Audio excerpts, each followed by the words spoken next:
we've been working so hard day in, day out. A lot of people don't see that, but across the season we're here on merit because everyone's had a good season with their clubs.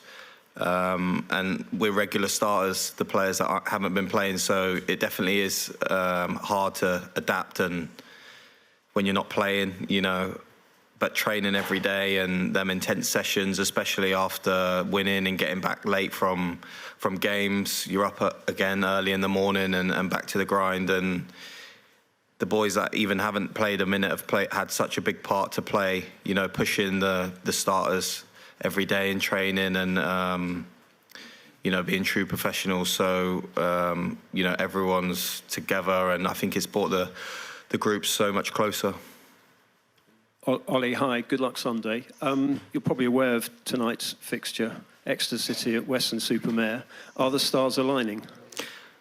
I do keep track, but I didn't realise that. I didn't know that question was going to come out of your mouth then. I was a bit surprised, thinking, is there a catch here with a fixture? No, but I can remember playing a pre-season friendly against Weston-super-Mare when I was at Exeter back in years and years ago, I think when I was 18. So, good memories and, good luck to them both. Are you aware the whole country's gone absolutely crazy back home? I was speaking to Harry Kane this morning at breakfast, and I was saying I was trying to take it all in when I was on the pitch, and he was trying to drag me away for you guys, desperate to do an interview. But I was trying to soak it all in because obviously those moments don't come around often. But also, we're in such a small little bubble that it kind of, you get into a routine, you just go on to the next, next thing you know, we were back on the bus playing Uno, on the way back to base camp, ready for training and recovery the next day. So I'm sure the lads are all aware that, there's a lot of hype and the country are probably very excited about the game on Sunday. But, our focus is on that final, and it's just back to base camp and focusing. Hi, Ollie. Congratulations and good luck for Sunday as well. Jordan Jarrett Bryan, Channel 4 News. Much of the country have been very critical of the style of play, but I don't know anybody today that really cares about how you've got to this final. They just want to win this final. As an attacking player yourself, how important is a more attacking brand of play to you? And I also ask, have you received any good text messages from your club Spanish manager, Unai Emery? So, the text messages, no, I haven't. I don't even actually have the boss's number, to be honest. But I have had some text messages, quite a few text messages actually. But yeah, I think I was going to after that the other night. And then secondly, onto the formation and how we're playing. I feel like obviously the early stages, the group stages, we weren't playing our best football. It doesn't take a genius to work that one out. Everyone knew, even in base camp. But the main thing is we weren't losing games, so we were unbeaten. And then progressively, as the tournament's gone further on, we're playing better football. We're controlling games. Even if we've gone a goal behind, we don't crumble. We've come back and shown that the togetherness, the attitude that everyone's there as a team to work hard and pull together, and I feel like we're only getting stronger game by game. And it's also been noted that many strikers across the competition, it's not really a strikers tournament from what we've seen, but with England, do you feel that depth in that particular part of your squad has given you the edge so far and could be the difference on Sunday?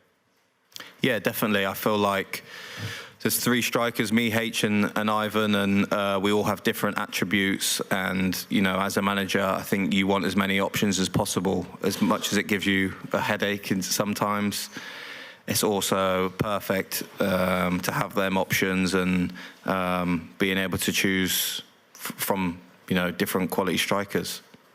Thanks. Kerry? Hi, Ollie. Congratulations on the last match, and good luck going into this final. I want to take you back to Newton Abbot, Newton Town, and ask you, what was the first memory you have of sitting down and watching an England match? Where were you? Who was it? I can't remember the first. I can't remember the first game or anything like that I watched, but I can remember not too long ago actually when I was in a pub with my best mate. I was watching watching the England game, an England game. I was in a goalkeeper shirt, I think a cheap goalkeeper shirt from Sainsbury's, and that was probably a good memory that I can remember. You know, being a fan and you know, just enjoying the moments. And now it's crazy to think that I'm here. I've played such a big part of us getting to the final, and yeah, it's a bit surreal, really. You talk about it being surreal. David Beckham mentioned your goal on his Instagram, compared it to his Greece goal, and you said he didn't actually tag you in, but you said his goal was better. You do appreciate that your goal has got this team into the European final, right? Yeah, I think obviously Beckham's, I just think his technique and a free kick from a dead ball situation is probably a lot harder. Obviously, granted that my goal was very special as well, and I'm not taking anything away from myself. But look, they're both iconic goals at the end of the day, and yeah, very important for our country. There's been a message from the King of England, King Charles, is saying, if I can encourage you, the England team, to secure victory before the need for any last-minute wonder goals or another penalty drama, I'm sure the stresses on the nation's collective heart rate and blood pressure would be greatly alleviated. Can you confirm or deny the rumour that these last-minute goals are all just for limbs? No, as much as it obviously makes it more exciting, I feel like personally we don't care how we win or score, as long as the ball goes in the back of the net and we come off the pitch, you know, winning the game, it doesn't matter. And it's been announced now that whoever ties for the Golden Boot, it won't come down to assists. There will be Golden Boots for every player tied. How much is an incentive is that for everyone in the camp as well? Yeah, I think obviously as an attacking player, you want to score as many goals as possible. Them achievements are great, individual, but I think everyone's focusing on the collective award, which is, you know, the team one, and to win the competition, and everyone's got their eyes on that. But yeah, we need to respect Spain because they're a very good team. But you know, it's going to be a difficult game, but you know, we need to focus on Sunday. Hi Ollie, congrats on your goal and on being in the final. RLS from TV2 Norway. You're facing Lamine Yamal on Sunday. He's turning 17 tomorrow. Do you remember what you were doing on your 17th birthday? I definitely wasn't preparing for a final, I can tell you that.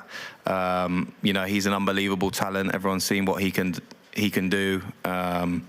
Generational talent. It's not often that you are scoring goals against France in the top corner in the semi-final of the Euros when you're 16. So obviously he's got the world at his feet, and yeah, he's miles ahead of me when I was 16 or 17.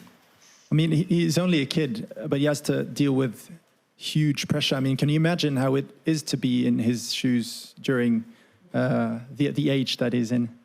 No, to be honest, I can't. Obviously, with social media and yeah, all the hype. Obviously, being at Barcelona, playing for Spain, there's a lot of hype around him. And obviously, for me, I feel like you have to have a good, close knit of people around you to keep you grounded and keep you focused. And I feel like that's what I have as well. I have good people around me to keep me on the straight and narrow and be there as a sounding board.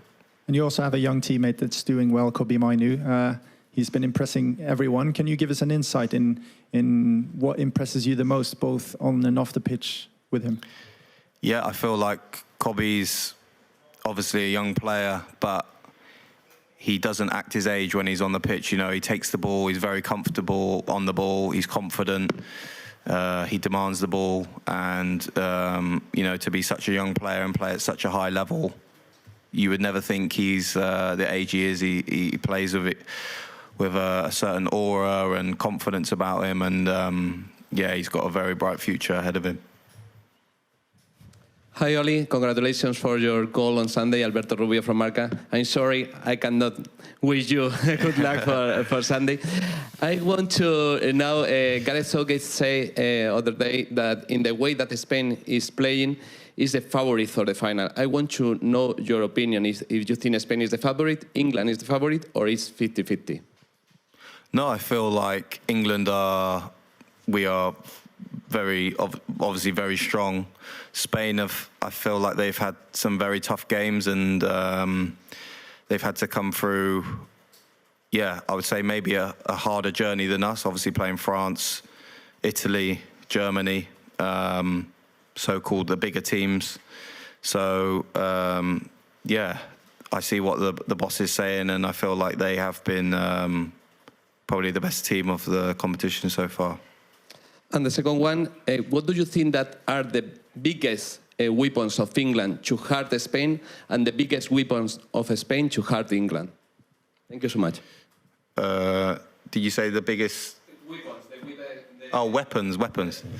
Sorry. Obviously, the wingers for Spain are very dynamic, young, full of confidence, and direct. But also, you know, across our team, we have goals from everywhere, world-class talent. So it's going to be a very exciting match. I can't wait to watch it and be a part of it, and hopefully we can get the job done. Hi, Ollie. Abraham Romero for El Mundo Spain. I was going to say good luck, but yeah. And you have a Spanish coach in Aston Villa, teammates like Pau Torres and Alex Moreno. You have Jude Bellingham in the locker room of England national team. What do you think about Spain, and what they are saying to you about Spain and the football, Spanish football? Thank you. To be honest, I've been in a little bit of a bubble.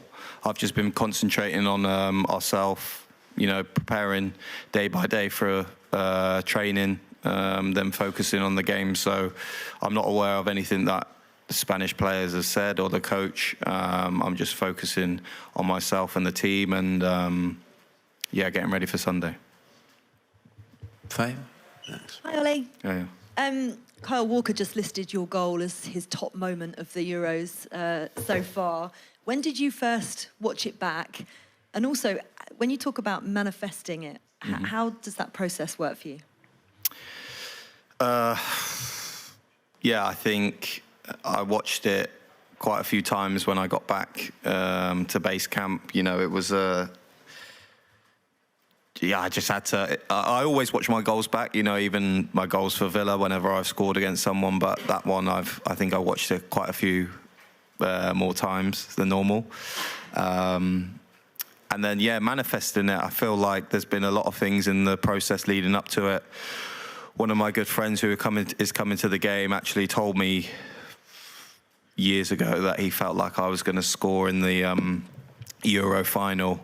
Obviously, I scored in the semis, so it was a game early, but you never know, that could happen on the weekend. Yeah, so little things that have happened prior to that game. A lot of people have told me things and spoken it into existence, and yeah, I just feel like whatever you put into the universe, you get back, and I'm a firm believer of that. You can believe something, but if you deep down really truly believe and that it can happen, then I think it will. We had a caller on TalkSport earlier on today who said he refereed you. Watkins, speaking ahead of Sunday's final, just there for the second time in this news conference, saying that he manifested scoring the winner for England against the Netherlands on Wednesday, saying he's looking forward to the game. He's got fire in his belly, ready to come on again, and hopes he will produce. Ollie Watkins there in this news conference just a couple of days out of England playing Spain.